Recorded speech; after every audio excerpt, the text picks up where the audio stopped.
Selamat pagi Kang Bro, Assalamualaikum warahmatullahi wabarakatuh. Jumpa lagi bersama saya di Silaban Channel. Hari ini saya kedatangan Yamaha Xeon Karbu dengan kendala saat turun gas atau lepas gas nembak-nembak Kang Bro.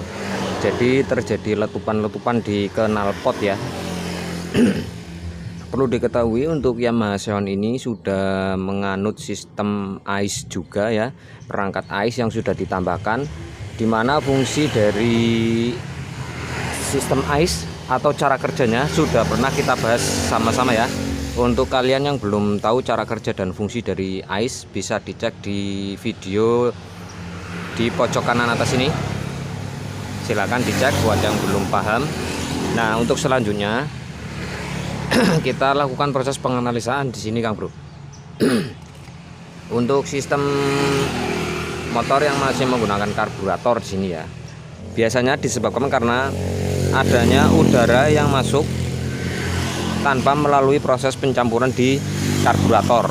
Jadi setelah proses pencampuran antara udara dan BBM di karburator ini menuju ke ruang bakar. Nah, di sini di depan karbu ini menuju ke area ruang bakar, mungkin di manifold, karet manifold ataupun di perpak manifoldnya itu terjadi kebocoran sehingga untuk udara itu bisa menyelinap tanpa melalui proses pencampuran di karburator. Contoh kayak gini ya, ini terdapat kotoran semacam ada kebocoran di area manifoldnya Kang Bro. Di sini terlihat basah ya.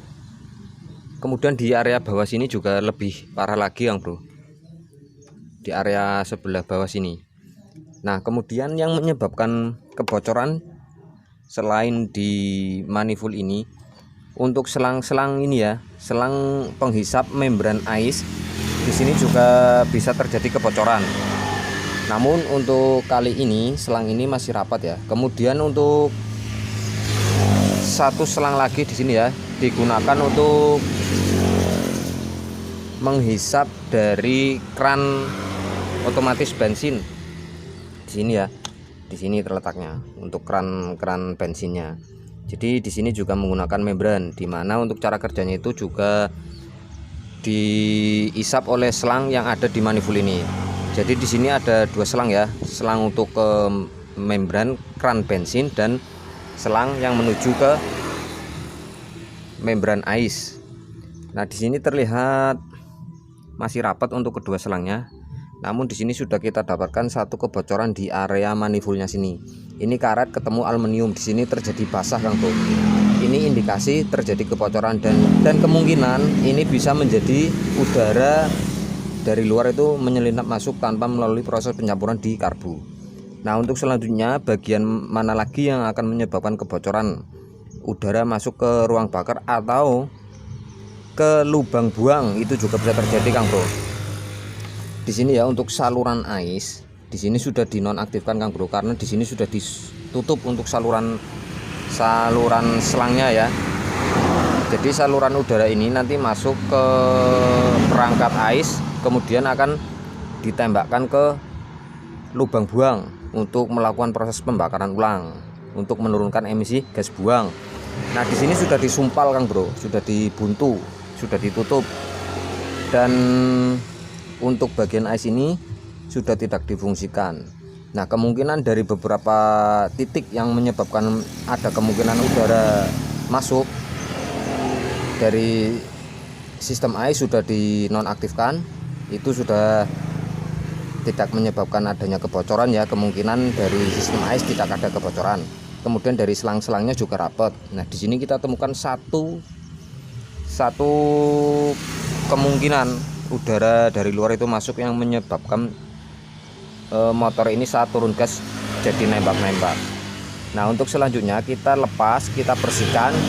Bagaimana caranya supaya nanti antara manifold dan karet manifold yang ke karbu ini bisa rapat Kang Bro. Kita usahakan benar-benar rapat. Nah, di sini juga terjadi kebocoran juga ya di bagian tensioner keteng. Nah, ini urusannya lain lagi nanti. Yang penting kita fokus untuk mencari penyebab dari motor ini nembak-nembak saat turun gas. Oke ya, sekarang kita lepas dulu untuk karbunya. Nanti kita sekalian bersihkan dulu, kita servis untuk karbunya, dan nanti poin utamanya kita di sini, fokus di sini ya. Baik Kang Bro, untuk karburator sudah saya lepas beserta karet manifoldnya. Di sini terlihat ya Kang Bro, di dalam karet manifold ini terdapat sebuah tonjolan karet juga, semacam o-ring ya. Tapi ini masih menyatu dengan karet manifoldnya Kang Bro. Nah, di sini sudah terlihat terkoyak semacam ini. Nah, sudah pada hancur ya. Nah, kemudian untuk o-ring ini di bagian manifold yang berbahan aluminium yang berada di blok sini. Di sini juga ada kayak got atau tempat dari o-ring tadi yang saya maksud, yang di karet manifoldnya tadi. Dia itu mapan di sini Kang Bro. Jadi dia berfungsi untuk memampatkan atau merapatkan bagian karet ini supaya dia mencengkram dan lebih rapat ke bagian manifold yang berbahan aluminium ini.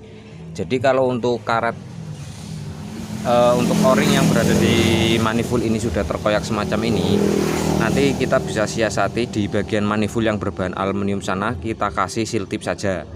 Kita kasih seal tip, kemudian kita bantu menggunakan lem supaya lebih rapat. Nah, kemudian Kang Bro perhatikan juga ya, di sini untuk model klem bautnya di sini terdapat besi kecil ya.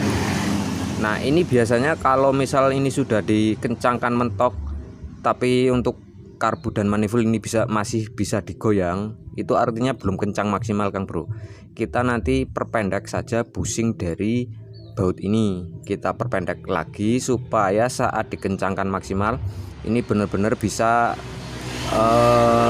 menahan kuat untuk bagian karet ini mencengkeram di bagian manifold yang berbahan aluminium yang di blok sana. Kayak gitu Kang Bro. Sekarang saya mau bersihkan dulu untuk bagian karburatornya, dan nanti kita tinggal lakukan pemasangan di motornya.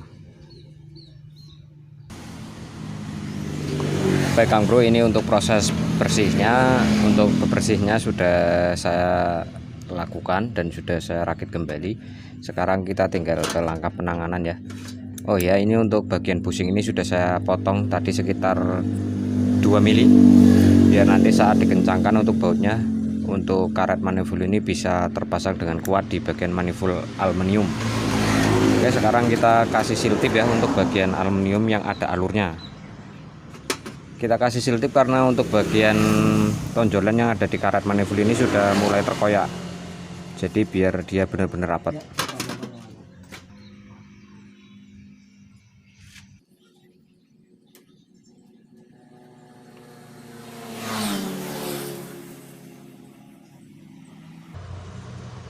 Untuk seal tipnya pertama digulung ya, untuk mengisi bagian alur ini. Maksudnya jangan ya seperti inilah. Nanti kalau sudah bagian alur ini terisi oleh seal tip, baru kita lebarkan untuk seal tipnya menutupi bagian manifold yang lainnya. Oke, ini sudah mulai terisi Kang Bro. Sekarang kita perlebar ya.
Oke Kang Bro, kita coba engkol dulu ya biar bensin masuk ke karbu, nanti baru kita coba nyalakan.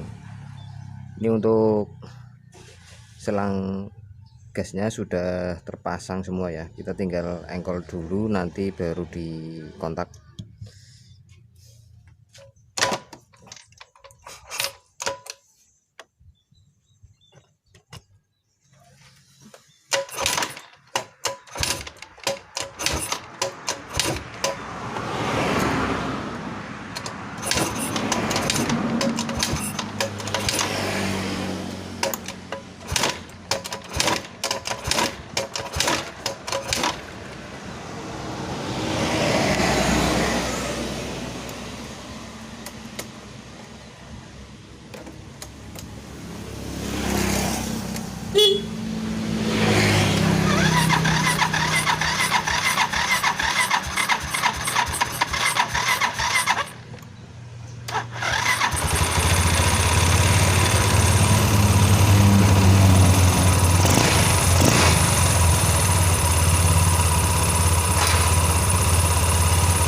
Oke, setelah menyala kita matikan dulu, kita pasang filternya.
Kang Bro, kita langsung coba tes jalan dulu ya.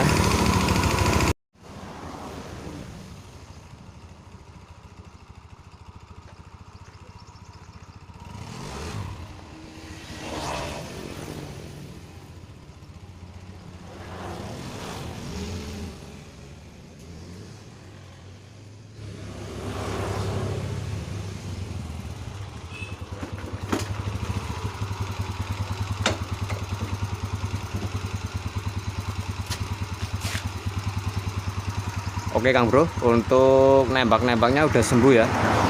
Sudah saya coba saat dibuat di bawah jalan, kemudian untuk akselerasi juga lebih enak ya, karena tadi juga sudah diservis untuk karbunya. Kemudian saat turun gas itu sudah tidak ada nembak-nembak lagi di knalpot. Nah, mungkin untuk video kali ini sampai di sini dulu. Penyebab daripada motor ini turun gas nembak-nembak ya, diakibatkan tadi ada kebocoran di antara manifold karet dan juga manifold aluminiumnya. Tadi sudah saya tunjukkan ya, bagian yang manifold karetnya sudah mulai terkoyak, dan tadi sudah kita bantu menggunakan seal tip, juga menggunakan lem tripod. Mudah-mudahan ini juga benar-benar sudah rapat, karena tadi untuk bagian baut klemnya juga sudah saya usahakan biar dia bisa terpasang lebih kuat dengan cara memotong bushingnya lebih pendek. Pada saat dikencangkan untuk bautnya, dia akan lebih kuat menekan bagian karet manifoldnya. Oke, untuk selanjutnya silakan like, komen, dan juga share serta subscribe buat yang belum subscribe. Saya Silaban pamit undur diri. Wassalamualaikum warahmatullahi wabarakatuh. Sampai ketemu lagi di video berikutnya.